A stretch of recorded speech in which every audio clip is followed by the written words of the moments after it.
సంక్షేమం, అభివృద్ధి, సాధికారత మూడు సమాజంలో బ్రతుకుతున్న ప్రతి ఒక్కరికి అవసరమే. ఇది ఏ ఒక గళ్ళా మాధవికో, పెమ్మసాని చంద్రశేఖర్ గారికో, ఆఖరికి నారా చంద్రబాబు నాయుడు గారికో వర్తించే విజయం మాత్రం కాదని మీరందరూ గ్రహించాల్సిన విషయం ఉంది.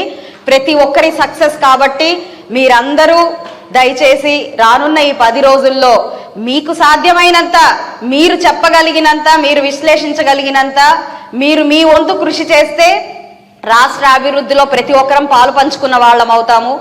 రేపు రాష్ట్రం వచ్చి రాగానే, మన ప్రభుత్వం వచ్చి రాగానే ఎన్నో సమస్యల నుంచి మనం బయటపడబోతున్నాం. ఎందుకంటే నేను కానివ్వండి, చంద్రశేఖర్ గారు కానివ్వండి, ప్రజాసేవకు మాత్రమే వచ్చిన వాళ్ళం. ఎలాంటి స్వార్థానికి కానివ్వండి, లేదంటే ఏదో పదవులను అనుభవించడానికి, పెత్తనం చేయడానికి మాత్రం ఎట్టి పరిస్థితుల్లో రావడం లేదు మేము.